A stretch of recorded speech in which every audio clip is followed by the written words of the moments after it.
El Niño Maravilla, Alexis Sanchez. Véritable pépite à l'Udinese, en apprentissage au Barça avant finalement d'exploser à Arsenal, l'enfant prodige est avant tout connu pour son aisance technique, sa grosse frappe de balle et son mental d'acier. Un mental qu'il a développé à force d'abnégation et de travail et qui lui a permis de passer des terrains sinués de Tocopilla à celles des plus belles pelouses européennes. Travailler sans relâche pour atteindre son objectif ultime, vivre de sa passion, incarner son rêve. Comment l'amour du football a donné une carrière à Alexis Sanchez, l'enfant prodige de Tocopilla. Abonne-toi pour avoir le meilleur du foot en vidéo. Contrôle de la poitrine, débordement, passement de jambes, c'est un euphémisme de dire qu'Alexis Sanchez est à l'aise balle au pied. Mais si le prodige de Tocopilla nous a habitués à briller sur les terrains de football avec ses nombreuses fantaisies, c'est un geste en dehors du rectangle vert qui va attirer l'attention des médias en 2016. Creo que yo construí dos campos de fútbol para que ellos puedan jugar en un campo decente, como antes no lo tuve yo. El Niño Maravilla sait de quoi il parle, lui qui a grandi dans une famille précaire et qui a dû cravacher pour pouvoir pratiquer sa passion au quotidien. Car oui, pour pouvoir payer les frais d'inscription de son académie de football, Sanchez a dû se résoudre à laver des voitures et à effectuer des sauts périlleux dans la rue afin d'obtenir quelques centimes. Si son talent avec un ballon sera vite reconnu, son destin prendra un tout autre tournant lorsqu'il marquera 8 buts en un seul match lors d'un tournoi chez les jeunes. Fini les problèmes financiers, le Chilien se fait repérer et intègre progressivement Cobreloa, club dans lequel il signera pro en 2005 à seulement 16 ans. Son appétit, toujours plus gros, le conduira un an après sur le vieux continent. Ya, yo tuve suerte cuando era pequeño de tener la oportunidad de salir afuera, de ser jugador de fútbol. Fraîchement débarqué en Italie, plus précisément à l'Udinese, Sanchez formera avec Antonio Di Natale un duo parfaitement complémentaire. Dans le 3-5-2 de Francesco Guidolin, la vitesse du Chilien s'alliera parfaitement avec la vision de jeu de son compère italien. Les deux hommes termineront la saison 2010-2011 avec 40 buts inscrits à eux deux. À l'époque, cela faisait tout simplement d'eux le deuxième duo le plus prolifique de l'histoire de la Serie A. Peu importe, son efficacité redoutable devant la cage attirera logiquement l'œil des plus grands clubs européens. Direction le FC Barcelone pour cet amoureux du ballon rond. Un choix logique pour ce fan de la première heure du club catalan. En Catalogne, son tempérament attachant fait rapidement l'unanimité au sein du club. Le jeune attaquant a même conquis le maître du tiki-taka, Pep Guardiola. Pourtant, en 3 saisons sous la tunique blaugrana, Alexis Sanchez peine à justifier totalement les espoirs placés en lui. La faute d'abord à une rude concurrence, Pedro Rodriguez, David Villa, Lionel Messi et même Neymar, qui arrive l'année de sa dernière saison au club, sont devant lui dans la hiérarchie.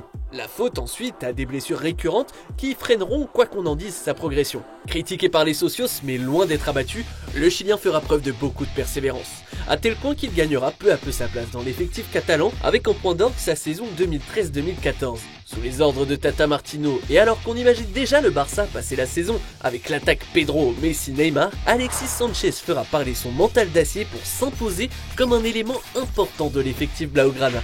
De quoi finir son passage en Catalogne sur une bonne note avant de laisser sa place à la fameuse MSN. Son départ du Barça l'envoie à Arsenal où il endosse très rapidement le costume de leader. Fini le jeune crack virevoltant de l'Udinese et le joueur en apprentissage en Catalogne. Le patron désormais, c'est lui. Car au-delà de stats nettement en hausse, sa qualité de percussion et son jeu font énormément de bien à son nouveau club. Il formera avec Mesut Özil un duo de classe mondiale, un binôme qui donnera de grandes ambitions au club londonien. Mais Alexis est un compétiteur. Les coupes nationales ne lui suffisent pas. Ce dont il rêve, c'est de remporter la Première Ligue. De grandes ambitions qu'il a l'impression d'être le seul à avoir. Il nous manque cette fin qui fait croire que l'on peut être champion. On entre parfois sur la pelouse avec le sentiment que l'on mène déjà 1-0. Peut-on vraiment en vouloir aux natifs de Tocopilla d'exiger une équipe qui se bat? Lui qui a grandi dans la misère et s'est battu pour percer dans le football. Lui qui a dû s'imposer en Europe, puis dans le meilleur club du monde. Lui qui déteste se reposer lorsqu'il est chez lui et préfère continuer à s'entraîner à la salle de sport. Ce n'est pas seulement de la compétition, le football c'est sa vie. Lors d'un match contre Swansea en 2017, Alexis Sanchez est sorti par Arsène Wenger à la 80e minute alors qu'Arsenal mène 4-0. L'occasion de faire tourner l'effectif et de reposer son attaquant vedette. Seulement Alexis Sanchez ne voit pas du tout les choses sous cet angle. Il jette ses gants par terre et finit sur le banc de touche, la capuche sur la tête.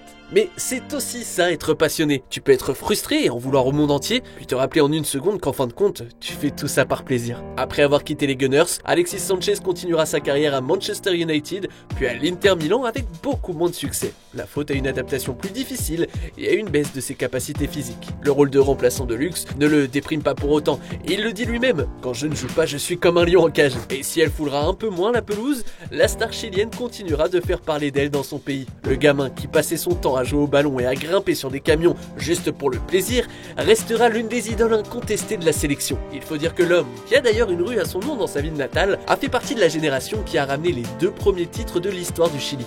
La Copa América 2015 puis 2016 dans laquelle il sera élu meilleur joueur. Une juste récompense pour un homme qui n'aura jamais oublié ses racines.